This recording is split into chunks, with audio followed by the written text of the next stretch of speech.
De profunda convicción social y trabajo constante en favor de los derechos de la mujer, nuestra invitada de hoy es una incansable activista experta en violencia de género. Estudió la licenciatura en Publicidad y Mercadotecnia y cuenta con maestría en Responsabilidad Social y un diplomado en Mercadotecnia en el ITAM. Fue fundadora de Fundaciones Unidas, organización que representa 25 fundaciones. También es presidenta de la Fundación One Heart México, así como fundadora del colectivo @HijasHijosMX. También es integrante de Futuro 21 y se ha desempeñado como coordinadora de la Mesa de Violencia Política de 50+1 CDMX. Es la secretaria ejecutiva de CIPINA, el Sistema Nacional de Protección Integral de Niñas, Niños y Adolescentes de Coyoacán. También es miembro de la Red Nacional de Mujeres Defensoras de la Paridad en Todo. Ha sido columnista del Universal por 11 años y fue conductora titular de México Travel Channel y corresponsal en París y Madrid por el mismo canal. Y fue galardonada como Mujer del Año 2011 en la delegación Venustiano Carranza. Es autora del libro Es posible morir de amor, historias reales de mujeres reales. Fue la mujer más votada en el Distrito 32 de Coyoacán en las elecciones 2021. Actualmente es directora general del área de Igualdad de Género y No Discriminación de la Alcaldía Coyoacán. Hoy con nosotros, Desiree Navarro. Querida Desiree Navarro, me da muchísimo gusto saludarte este día y preguntarte, ¿y tú cómo estás? Julio, pues una muy buena pregunta. La verdad es que, bueno, en este instante estoy muy contenta, muy complacida de estar aquí en este espacio. Para mí es un honor estar contigo, volver a recordar momentos en los que estuvimos en los medios de comunicación. Muchas gracias por la invitación. Hombre, muy agradecido yo, quería decir, siempre con mucho aprecio, con mucha admiración. Y efectivamente tuvimos la oportunidad de trabajar en diversos medios de comunicación, Canal 11, un apoyo que nos brindaste con tu presencia a través de un programa justamente dirigido a la mujer, pero también desde luego en Travel Channel, donde tuvimos otra gran oportunidad de coincidir, tú con la corresponsalía en París y Madrid de México Travel Channel, también en diversos espacios de conducción. La vida nos ha llevado siempre a estar cerca, siempre estar en una convivencia permanente, aunque hay tiempos que nos hemos dejado de ver bastante prolongados. Pero bueno, yo también ahora con gran sorpresa veo tu desarrollo en la parte de la política social, de este activismo en el que te has desempeñado en los últimos años. Y ahora platícame cómo llegas de estudiar publicidad y mercadotecnia al activismo social y a la política. Pues Julio, creo que los tiempos lo han ameritado. Como bien sabes, pues he sido comunicadora por muchos años, participé pues prácticamente en todos los periódicos de México, inicié en el Reforma, después estuve en Milenio, en El Sol de México, después pues cerca de 15 años en el Universal. Y a la par, pues en programas de radio, en muchos programas de televisión, donde también coincidimos. Por cierto, que fuiste un gran líder, un gran dirigente, un gran jefe, tanto de Canal 11 como de México Travel Channel. Y, y pues siempre promocionando las industrias de este clúster del diseño, que es la industria del calzado, la industria de la joyería, del textil, del vestido, industrias muy nobles en México que dan una derrama impresionante tanto de empleos como económica. Y pues siempre, como me especialicé en diseño, pues siempre promocioné esas industrias. Eh, Fui también, pues, empresaria, tuve mi propia agencia de relaciones públicas por 14 años y pues ahí llevé muchas cuentas grandes como de la Asociación de Joyería, de la Cámara de la Joyería, de la Cámara del Vestido, de la Cámara del Calzado de Jalisco bueno, infinidad de clientes. Y pues a la par que yo participaba en medios de comunicación, pues tenía mi propia empresa. Entonces, pues yo como empresaria haciendo mis pininos, creo que empecé a los 19 años, la verdad, muy chica. Eh, y por eso también estoy pues de la parte de los empresarios, de las industrias, de los comerciantes, de quien da empleo en este país. Y pues después de eso inicié mi etapa de activismo, pues sin quererlo, sin saberlo, sin esperarlo, al escribir uno de mis libros, que Es posible morir de amor, historias reales de mujeres reales. Pues yo simplemente toda mi vida he leído muchísimo, desde chica en vez de jugar me gustaba leer, ¿no? Siempre, bueno, en ese momento fui muy solitaria, ahora soy muy amiguera, pero pero bueno, siempre fui como solitaria, me gustaba nada más leer y leer y leer y leer y era mi pasión. Y después, pues cuando tú lees, se te desarrolla mucho el hábito de la escritura.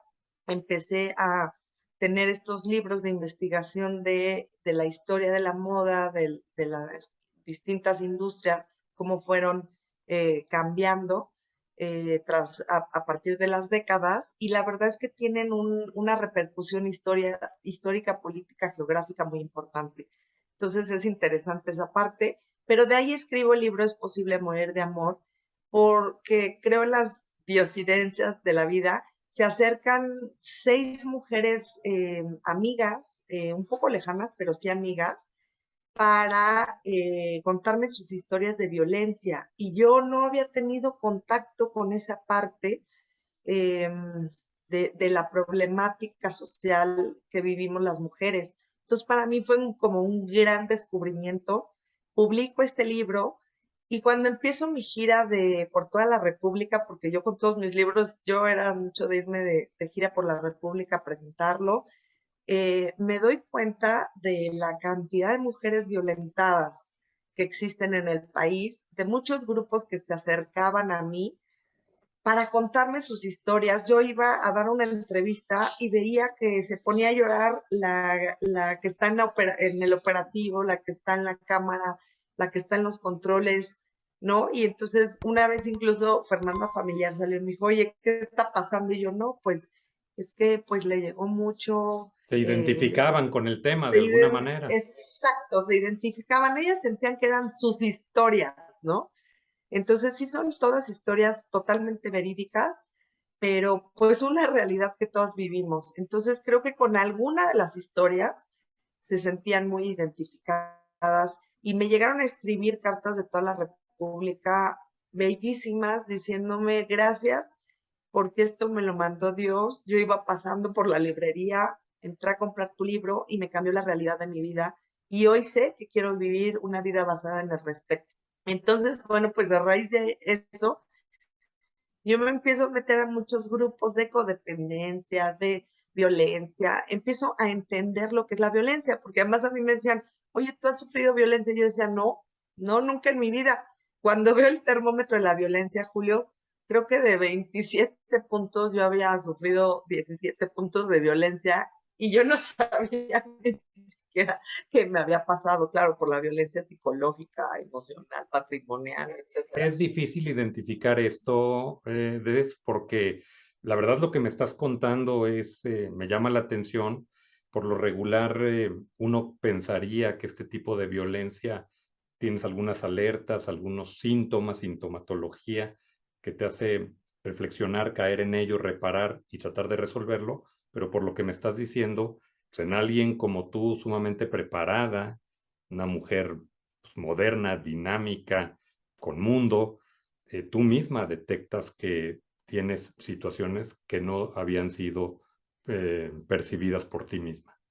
Es correcto, Julio. Yo pues no consideraba los celos, la celopatía, el control, la manipulación, el chantaje, las amenazas, pues no las consideraba como violencia, ¿no? Para mí, en mi mente, yo creo que en el de muchísimas personas, violencia significa pues un golpe, una cachetada, que te encierren, que te empujen, ¿no? Que te jaloneen, pero no, hay violencias que dejan mucha más cicatriz que los golpes.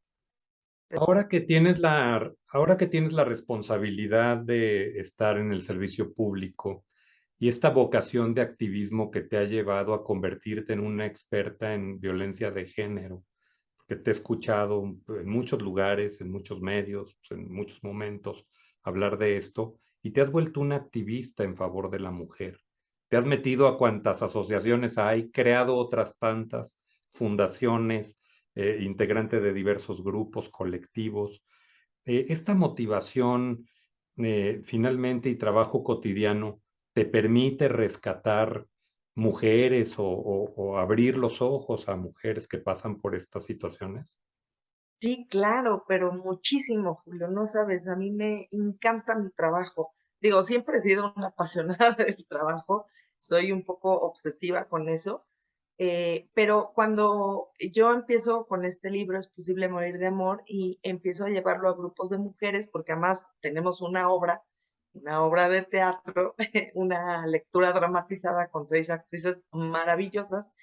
eh, Me empiezo a acercar a estos grupos, empiezo a estudiar diplomados de género, etcétera, hasta que domino en, en, en medida lo que es el tema, porque siempre vamos a seguir estudiándolo, siempre hay cosas nuevas que van saliendo, leyes nuevas, etcétera.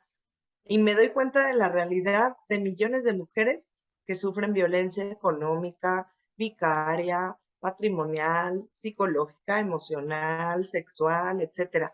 Y pues al convertirme en activista, pues empiezo a llamar la atención y me empiezan a buscar grupos políticos, y vivimos una realidad muy compleja, Julio, en el país. Y yo siempre digo, aquí hay nada más 3 grupos: los que sienten admiración por este gobierno, que piensan que todo es maravilloso y se creen todo lo que les dicen; los que no les importa absolutamente nada porque no tienen una conciencia social, cívica y política; y los que estamos realmente preocupados por el destino de este país, porque vemos las cifras, porque vemos los resultados en economía, en, en el sector de salud, en el sector de seguridad, y vemos que estamos en un estado totalmente fallido. Y a mí me preocupa muchísimo, y es parte de lo que hago, crear conciencia, porque estamos caminando sobre tumbas en este país, estamos caminando sobre fosas clandestinas, y la gente ya no se sorprende porque queman a una mujer en plena luz del día en un parque. Ahí quiero detenerme un poco, mi querida Des, porque, a ver, este recuento que estás haciendo del país, lo comparto contigo, esa visión. Es un estado fallido para mí prácticamente lo que está pasando, al menos en los temas de tejido social, de seguridad o de inseguridad. Claro que sí, pero me quiero detener en esto. Me llama la atención este tema que estás conversando de la capacidad de asombro del ciudadano, la hemos perdido. Hoy vemos totalmente, y la modalidad de innovación en la violencia, como esto que comentas tú, quemar a una mujer en un parque. O sea, pues hasta dónde ha llegado esta barbarie. Es correcto, Julio. O sea, yo te vuelvo a comentar, aquí habemos 3 tipos de personas: los que no tienen conciencia absoluta y prefieren evadirse de la realidad porque es más cómodo, ¿no? Pues los que compran todas las mentiras que nos dicen desde el púlpito mañanero, ¿no? Que desafortunadamente son personas que no es su culpa, es culpa del Estado, que no les ha dado una educación de calidad y no tienen las bases suficientes para poder discernir entre lo que es una mentira, lo que es verdad y lo que es una verdad matizada. Y los que estamos realmente preocupados porque vemos lo que está sucediendo. Y a mí sí me preocupa, como tú dices, cuando el día de ayer vemos que más de un mes vemos a una chiquita que fue asesinada, pero que a la sociedad nos dicen que ella sola se aventó a una cisterna, ¿no? Cuando vemos, porque las tengo cerca de mí en Coyoacán, en donde en estos momentos yo laboro como servidora pública, mujeres que fueron atacadas con ácido por sus agresores y llevan más de 50 operaciones. Yo sí, a mí sí me sigue dañando emocionalmente todos estos temas de lo que le pasa a la gente, lo que le hacen a la gente y sobre todo que no hay justicia. Entonces, desde mi trinchera en este momento, soy la directora general de Igualdad de Género y No Discriminación de la Alcaldía Coyoacán, nosotros le damos acompañamiento a mujeres violentadas, violadas, acosadas, abusadas. Y todas las semanas, Julio, y pues a toda la audiencia, a toda la gente que nos ve, les puedo decir que me llegan casos estremecedores, ¿no? Mujeres que están todas cortadas con cúter de los brazos y que en los MPs no las dejaron denunciar porque eran heridas que sanaban antes de los 15 días, ¿no? ¿Y qué fue lo que sucedió? Que, bueno, yo desafortunadamente cuando llegó a mí, ella ya había intentado ir a denunciar y no la dejaron. Y lo que sucedió fue que ella ya no quiso que la lleváramos a una fiscalía especializada, a un centro de justicia especializado para las mujeres, y ella regresó con su agresor. Y la verdad, yo sí, a mí sí me afecta, yo sí me muero de coraje, y yo sí me pongo muy mal y me dan ganas de ir a los MPs y brincarles en el escritorio y decirles, pasa, haz bien tu trabajo, regresó con el agresor, me la van a regresar muerta, ¿no? Entonces, creo que hay una falta de oficio, de conocimiento en los MPs. Creo que te revictimizan, creo que hay que trabajar muchísimo más toda la parte de fiscalías, toda la parte de MPs y toda la parte de la actuación de los jueces y de las jueces. Creo que si nosotros exhibiéramos su trabajo, habría menos impunidad. ¿Cuántas fiscalías especializadas hay en la Ciudad de México o en qué se basa hacer una fiscalía especializada? Y otra pregunta más, ¿realmente son especializadas? ¿Realmente gozan esos agentes del Ministerio Público de una preparación diferenciada, de un criterio más amplio, no sé, de algunas facilidades para la víctima? Sí, bueno, a mí me ha funcionado más, no te digo que es un trato 100% óptimo, pero sí yo trabajo muy bien con las fiscalías especializadas, como es la Fiscalía Especializada en Delitos Sexuales, como podría ser los centros de justicia para violencia contra las mujeres. Están más sensibilizados con el tema, sí, sí tienen una mejor capacitación y sí dan mejores resultados, mucho mejores. Yo siempre les digo, cuando vayas a hacer una denuncia, ve por favor, bueno, primero que se acerquen con nosotros, que les vamos a dar todo el acompañamiento, literal es acompañamiento de vamos con ellas a la fiscalía, eh, a que hagan su denuncia, les explicamos, Julio, porque te da miedo, ¿no? Como mujer, siempre solas, llegar a denunciar, no sabes cuánto tiempo, no sabes qué te van a hacer, no sabes si te van a pasar con el médico legista. ¿Esas eh, fiscalías son operadas o administradas por mujeres o mixtas? sí, no, son operadas por miembros del equipo mixto, son hombres y mujeres, pero sí están más especializados. Nosotros, por ejemplo, en Coyoacán tenemos elementos de policía que ya se graduaron de la Universidad de la Policía de la Ciudad de México, en donde les dan un diplomado de género y ya son nuestros elementos violeta. Ellos ya saben cómo actuar si tienen un caso de violencia contra las mujeres o contra personas de la comunidad LGBT. Ok. Oye, platícame una cosa, ¿sigues participando todavía en el Sistema Nacional de Protección Integral de Niños y Niñas y Adolescentes, el famoso CIPINA? Sí, así es, Julio. Sigo participando, soy la secretaria ejecutiva de Cipina Coyoacán. Pues, Julio, mi preocupación en general en este país es que se están destruyendo nuestras instituciones, nuestros organismos autónomos. Estas instituciones que tardamos décadas en fortalecer y de un plumazo las quieren borrar. Cipina, este sistema de protección para niñas, niños y adolescentes, hace una gran labor y hoy lo quieren desaparecer por la famosa austeridad, ¿no? Malentendida, y lo quieren mandar al DIF. El DIF, en mi opinión, no podría llevar a Cipina porque tiene ya demasiadas facultades y es cargar con una más sin presupuesto. Sería letra muerta. Y nosotros hoy necesitamos ver por nuestras niñas, por nuestros niños, por nuestros jóvenes.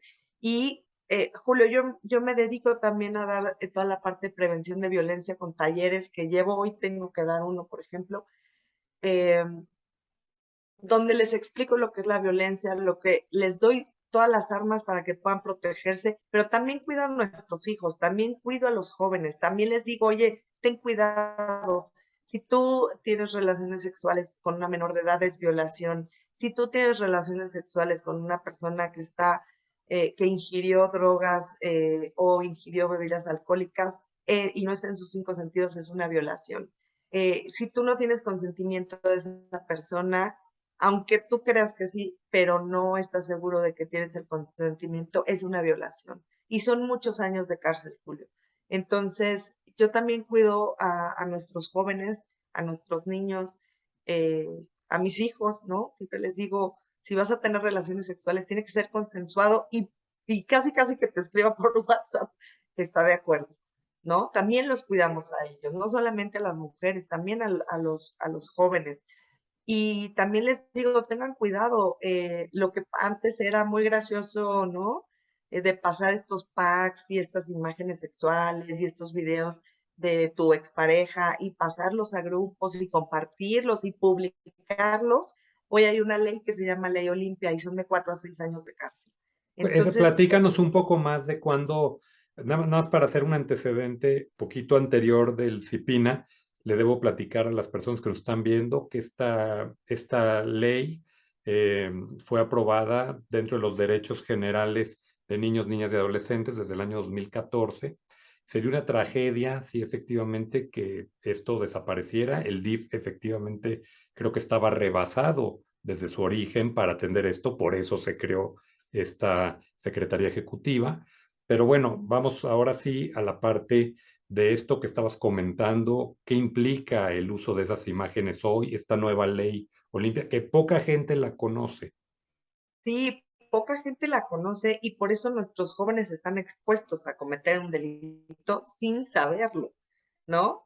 Pero bueno, las leyes están hechas para que las conozcas o no las conozcas. O sea, si tú cometes el delito, se aplique, ¿no? No estás exento de decir, ay, yo no sabía, ¿no? Es por eso que es importante comentarles esto.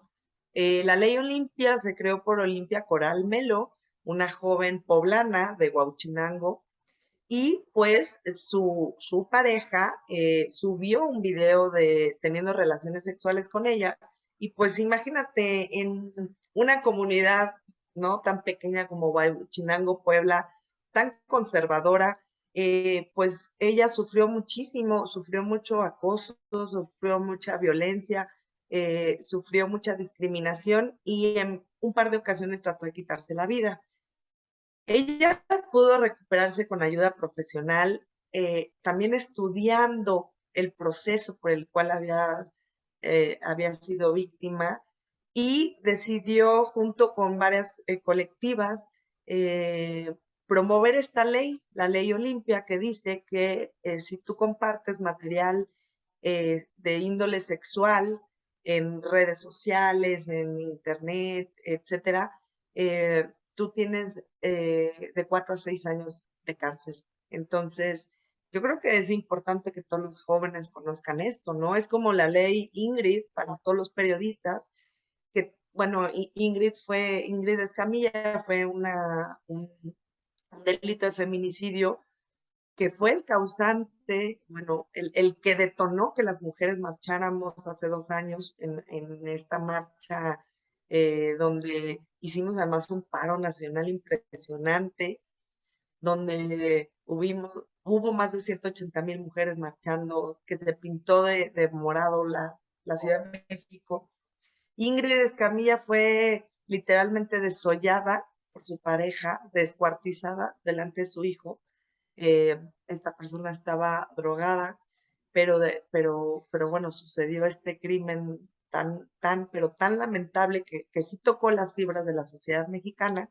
Y a raíz de eso, pues al difundir estas imágenes, las feministas vuelven a reunirse y crean esta ley Ingrid, en el que dice que eh, a las víctimas hay que honrarlas también en su muerte y no subir y no promocionar este tipo de imágenes grotescas, ¿no? Sensacionalistas, amarillistas, reales, sí, reales, pero debemos de cuidar la parte de las víctimas y de sus familiares, entonces también está prohibido subir este tipo de imágenes.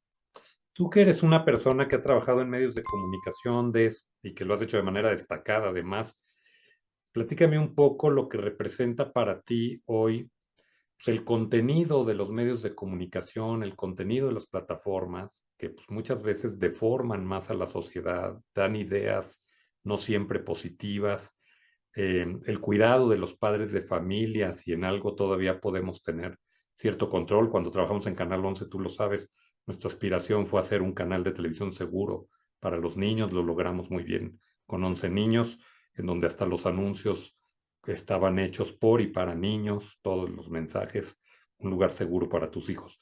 ¿Qué pasa con el consumo de medios? ¿Qué piensas de ello?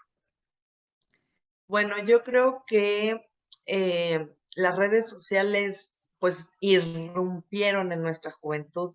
Hoy en día ell- nuestra vida no puede visualizarse sin las redes sociales, sin los medios de comunicación, sin un dispositivo celular en tu mano, ¿no? Es como ya parte de la extensión de tu mano.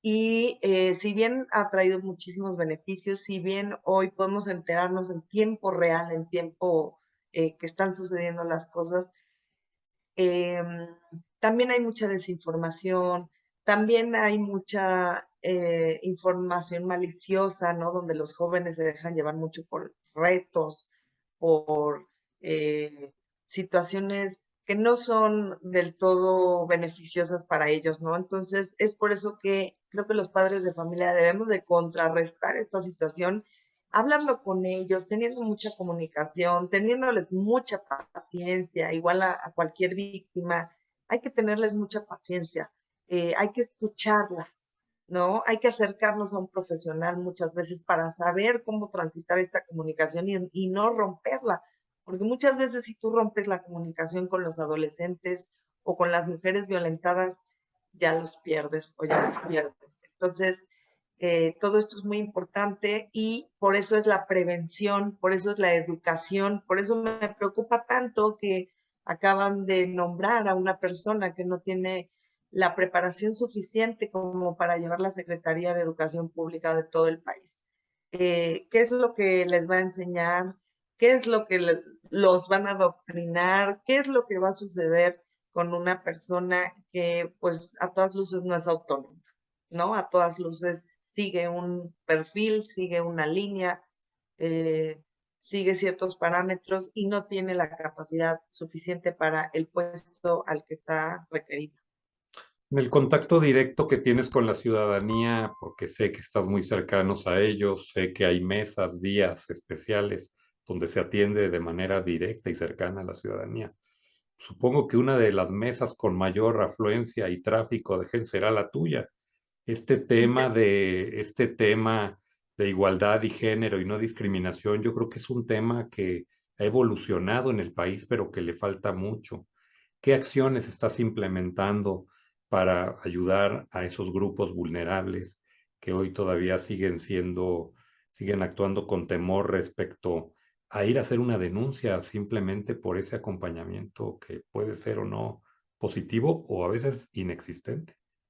Exacto, Julio. Yo creo que es muy importante la labor que estamos haciendo en, no solamente con las mujeres, sino también con todos mis grupos prioritarios, que son personas en situación de calle, que son la comunidad LGBT, las niñas, niños y jóvenes, las personas con discapacidad, los adultos mayores. Julio, una de las mayores violencias familiares es contra los adultos mayores. los abandonan, no les dan los cuidados necesarios, no les brindan salud, no les brindan higiene, eh, cometen violencia patrimonial en contra de ellos al quitarles sus pertenencias, los despojan. Ellos ya no pueden defenderse, las personas con discapacidad, los niños, los adultos mayores, son grupos que no tienen todas las facultades necesarias para saber y para poderse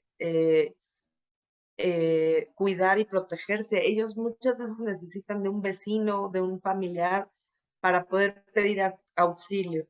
Entonces es ahí donde nosotros entramos de manera inmediata, los acompañamos a la Fiscalía Especializada en Crímenes contra Adultos Mayores, por ejemplo, hay albergues para adultos mayores, y para nosotros lo más importante es la seguridad en nuestra demarcación, que es Coyoacán. Es por eso que hacemos muchísima prevención, muchísima contención.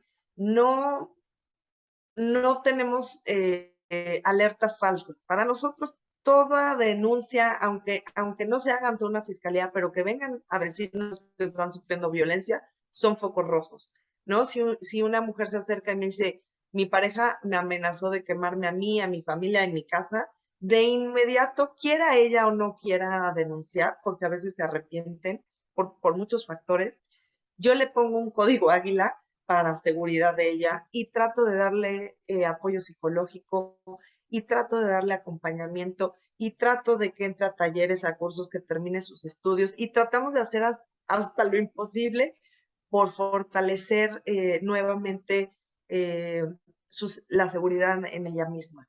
Entonces, cuando tú te ves rodeada de gente que te está apoyando, cuando tú te ves fortalecida con talleres, con cursos, avanzando en tus estudios, sabiendo que no importa la edad que tengas, no importa si te sientes sola, no estás acorralada, siempre hay una salida, siempre hay alguien que te puede ayudar. Nada más que a veces no saben a dónde acudir.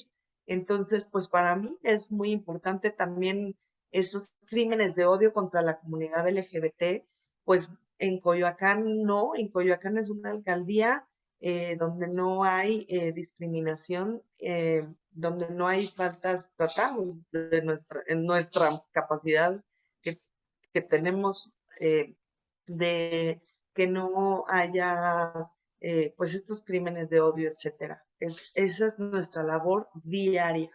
¿Qué es lo que pasa cuando sí la delegación o la alcaldía ahora pues tiene ciertas facultades, quería decir, pero después de ahí sigue la Ciudad de México en este caso, o el Estado, y luego la Federación? ¿Cómo, qué pasa ahí? Porque digo, tú haces un súper esfuerzo pues, en tu nivel de alcance, pero hay otras etapas donde continúan los casos o los temas. ¿Y dónde está esa coordinación? ¿Existe esa coordinación? Nosotros tratamos de coordinarnos, yo me coordino con albergues como Las Lunas, ¿no? Que pertenecen a gobierno central. Trabajamos muy bien.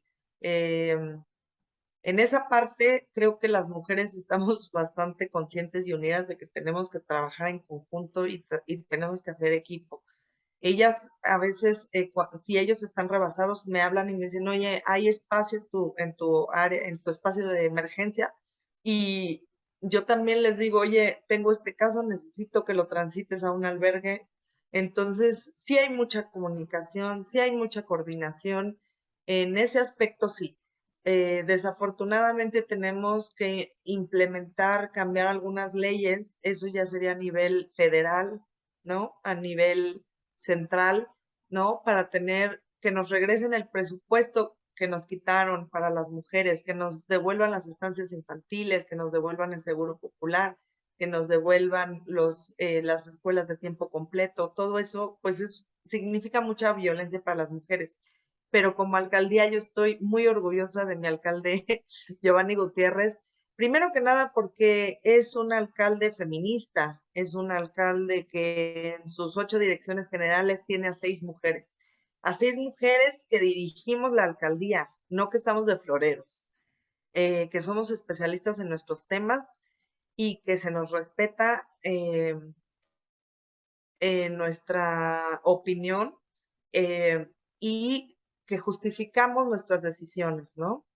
Entonces, tenemos un alcalde que me apoya en todas mis decisiones, como fue firmar la ley 3 de 3 contra la violencia empleada para todos los servidores públicos de la alcaldía, en donde nos comprometemos a no ser deudores de pensión alimenticia, en donde nos comprometemos y decimos, además declaramos que nunca hemos sido agresores, ni abusadores, ni acosadores. Y esa es nuestra carta de renuncia, ¿no? Yo tengo todo el expediente de los funcionarios públicos y esa es su carta de renuncia, ¿no? Si tienen un tema de denuncia de violencia, inmediatamente se les destituye. Entonces, creo que eso fue un gran avance, así como nuestro espacio de emergencia, así como la creación de nuestro Centro Integral de Apoyo a Mujeres coyoacanenses. Pero hemos tenido también el Día de la Mujer, pues tuvimos un magno concierto en donde pues todas las feministas fueron como Vivir Quintana, tuvimos más de 2,000 personas y sí, y con testimonios, ¿no? De mujeres que han sufrido violencia vicaria, que han sufrido violencia de ataques de ácido, que madres buscadoras, ¿no? Para nosotros fue valiosísimo tener ese tipo de mujeres acompañándonos en Coyoacán, cerca de nosotros, creando redes de apoyo. Y pues estamos haciendo muchísimas cosas como estos caminos violetas seguros para que las mujeres, por ejemplo, cuando llegan de la UNAM, llegan a una estación que pues nomás les adelanto que se llama, así le dicen, el Paso de la Muerte. Es terrible, ¿no? Entonces, donde pues antes se cometían pues muchísimos acosos, abusos, violaciones, y hoy estamos trabajando para que todos estos caminos, estos senderos, estos caminos violeta sean seguros, sean iluminados, estén vigilados, tengan videocámaras. Se está haciendo una labor impresionante, Julio, de verdad que vamos a cumplir un año el 1 de julio, y lo que hemos avanzado es impresionante en todas las áreas, porque cuando llegamos la alcaldía estaba abandonada. Con también el pretexto de la pandemia, creo que, como bien dicen, les cayó como anillo al dedo para no hacer nada. Dime una cosa, justamente con el tema de la pandemia, ¿cómo se incrementó la violencia de género? Digo, la verdad es que la pandemia vino a descubrir o a develar muchísimas realidades, lamentablemente.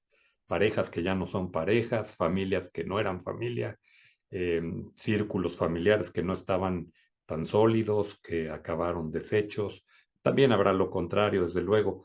Pero en el tema de violencia de género, y de violencia hacia niños, niñas y adolescentes, ¿qué cifras tienes? Terribles, Julio. Hoy tenemos en el país 100,000 desaparecidos. Hoy tenemos en el país entre 11 y 13 feminicidios diarios. Estas son cifras oficiales. Faltan las cifras oscuras, las que nadie conoce, las reales, las que nadie conoció ni nadie denunció.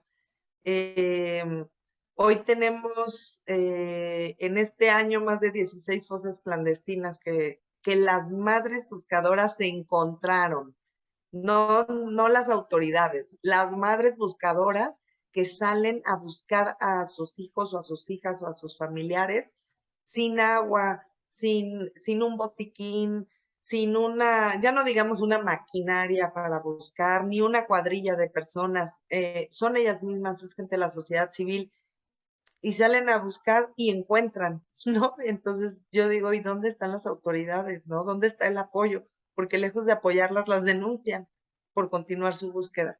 Y hoy las madres buscadoras te lo dicen, a mí me dan más miedo las autoridades, a mí me da más miedo este gobierno que el mismo crimen organizado que desapareció mi familia.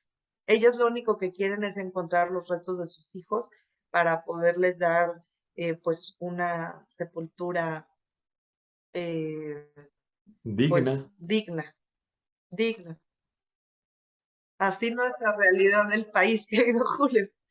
Entonces, pues es por eso que dejo el activismo, es por eso que dejo la publicidad, la mercadotecnia, eh, y me dedico a levantar la voz, entro a la política por invitación, y creo que desde la política, siendo funcionaria pública, puedo potencializar muchos recursos de gente, muchos recursos de inmuebles para poder acercarme a las causas más urgentes de la gente.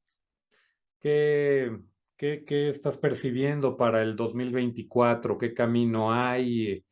Hay que, los ciudadanos tenemos que salir, tomar las banderas, reconquistar los ánimos, porque lo cierto es que también cómo creer en los partidos políticos. Hoy, querida deciré, con sus diferencias, hay unos que lo hacen mejor que otros, hay otros que tienen tremenda área de oportunidad, pero ¿qué hacer rumbo al 2024? ¿Y en dónde estamos los ciudadanos? Julio, los ciudadanos estamos en el centro de la toma de decisiones. Los ciudadanos debemos de tomar conciencia cívica. Una sociedad que no es responsable, que no se involucra, está destinada a no tener una democracia. Entonces, ¿qué podemos hacer? Muchísimas cosas. Nosotros podemos tomar el rumbo del país exigiéndole a los partidos políticos, a los candidatos, a los gobiernos, eh, lo que deben y tienen que hacer. Pero solamente una sociedad civil articulada, unida, bien dirigida, bien consciente puede hacerlo. Yo, como bien dices, estoy de acuerdo, los partidos políticos han cometido un sinfín de equivocaciones y de errores, pero creo que hoy en día la Alianza Va por México ha dejado a un lado su ideología, han dejado a un lado sus rencillas históricas para ir por un bien común que es sacar el país adelante, ¿no? Eh, a mí me costó mucho trabajo en el 2021 hacerle entender a la gente el por qué históricamente que habían sido enemigos el PRI, el PAN y el PRD hoy estaban unidos. Cómo una ideología de izquierda con una ideología de derecha y de centro podían convivir y converger. Pero cuando entiendes, ¿no? Que tenemos que estar unidos por un bien mayor, ¿no? Porque están destruyendo a nuestro país y tenemos que unirnos para sacarlo adelante o ya no vamos a tener más tiempo. Creo que la gente logró entenderlo, logró entender esto de las alianzas. Rumbo al 2024, querido Julio, primero está el 2023. Claro. Está preocupante El el Estado de tema de las México, elecciones Estado de del México, Estado claro. de México, donde tienen mujeres maravillosas, preparadas, sin temas de corrupción, limpias, sin, como decimos en política, sin muertos en En el el closet, armario, ajá. en el closet. Eh, y a veces me decían, ¿no? Es que los candidatos tienen muchos muertos. Sí, pero este gobierno tiene toda una fosa, todo un cementerio por el cual caminamos. O sea, esa es la diferencia, ¿no? Entonces creo que hay mujeres muy preparadas en el Estado de México. Estoy convencida que le toca a una mujer en el Estado de México por la paridad de género y pues yo siempre seré eh, trabajaré porque sucedan las cosas y pues tengo la esperanza de que, de que lleguemos con bien a estas elecciones, pedirle a la gente encarecidamente que no haya abstencionismo, que salgan a votar. O sea, tú no puedes decirle a un administrador de tu edificio que está haciendo malas cosas, uno cuando tú no lo elegiste, cuando tú no supiste quién era, cuando tú no sabías a qué se dedicaba, pero peor aún cuando tú no supervisas el trabajo. Así se los trato de explicar a la gente. Tú Claro. tienes que saber quién es el candidato o los candidatos o las candidatas y salir a votar por quien más te convenza. Pero después tienes que supervisar su trabajo porque tú le estás pagando. Entonces, son cosas que la gente de verdad a veces no entiende. Y pues como te decía, rumbo al 24 está el 23. Yo tengo la esperanza de que el PAN ya eligió a su candidato, el PRD ya eligió a su candidato, falta esperar la resolución final de quién será la candidata del PRI al Estado de México. Tienen dos opciones maravillosas. En lo personal, Ana Lilia Herrera me parece extraordinaria Es una Lo gran es. política, pero también es un Un gran ser ser humano humano. extraordinario. Así es, entonces pues yo espero que llegue a buen puerto y después, ¿qué pasa? Pues medir a los candidatos para ver quién es quien tiene las mejores credenciales. ¿Quién podrá gobernar mejor el Estado de México, que es un bastión, pues, priista de toda la vida, eh, y que va a competir contra una persona que, en mi opinión, es una delincuente y que no lo digo por hablar nada más al aire, sino que está comprobado que cometió un delito y fue sancionado. Entonces, pues si una delincuente está al frente de un gobierno, pues imagínate lo que puede suceder. Muy grave la situación, sin preparación y además con actos de corrupción. Y pues después viene el 2024 y yo espero que toda la gente y los partidos políticos tengan la generosidad de ir en alianza y de elegir al mejor candidato, a la mejor candidata. Porque Julio, no sé, ya lo han comentado varios, entre ellos Ana Lilia Herrera, si no vamos juntos no ganamos. Si no vamos juntos, perdemos todo. Y lo que se pierde aquí es mucho lo que está en juego, porque se pierde nuestra democracia, nuestras instituciones, nuestros sectores públicos.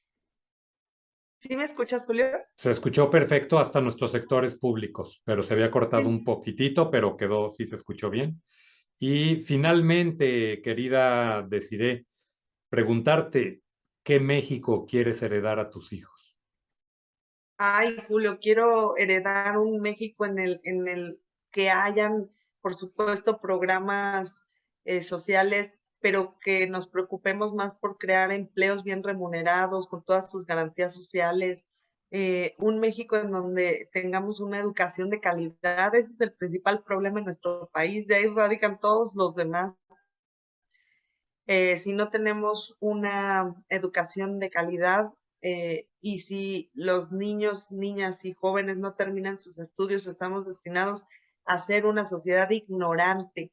Y cuando tenemos una sociedad ignorante, nos pasa lo que nos está sucediendo en estos momentos, que estamos secuestrados por una pandilla de personas que no quieren el bien de nuestro país, que solamente ven sus intereses personales. Entonces, pues quiero un país en donde la salud eh, sea para todos y para todas, que no haya un rezago en ninguna de las áreas. Necesitamos apoyar a nuestros jóvenes para que salgan adelante a romperla en el extranjero, para que puedan ser los mejores deportistas, que lo hemos demostrado, los mejores científicos, los mejores médicos, los mejores diseñadores. Tenemos más de 100 diseñadores industriales en distintos países del mundo, como es Japón, diseñando trenes, diseñando ciudades, diseñando edificios, y son mexicanos. Yo tengo un libro que hicimos con México Diseña, de todos los mexicanos que han estado y triunfado en el extranjero, es sumamente interesante. Y yo quisiera que en todas las áreas tuviéramos mexicanos de valor, mexicanos que nos representaran y que nos volviéramos a sentir orgullosos de nuestro país, pero sobre todo que dejáramos las divisiones. México es uno solo, es un crisol muy complejo, muy grande, pero en el que cabemos todos, todos somos diferentes, todos somos únicos y ese ahí radica nuestro valor. El que seamos diferentes no debe de darle miedo a la demás gente. Si nuestras preferencias sexuales, religiosas, de ciertos gustos o preferencias, es el valor que se nos da porque somos únicos. Entonces debemos de gobernar para todos, no debemos de gobernar para un solo, un solo sector, o no debemos de gobernar para quien está con nosotros, o quien no está con nosotros ya no, esas personas ya las sacamos del país, o qué les hacemos, ¿no? Entonces debemos de reconstruir esta unidad nacional. Perfecto, mi querida Desiree, pues la verdad me da enorme gusto poder conversar contigo, haberte saludado, agradecerte mucho que nos regalaras este espacio.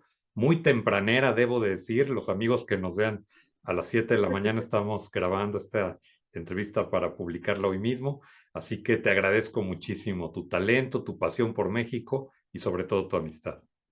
Muchísimas gracias, Julio, y espero que pronto el destino nos vuelva a unir en otro proyecto. Siempre un gran referente en el periodismo, mi querido Julio, y pues un honor estar charlando más de cerca con todo tu auditorio. Te agradezco mucho, que tengas un gran día y muchísimas gracias por tu atención. Gracias. Nos vemos pronto.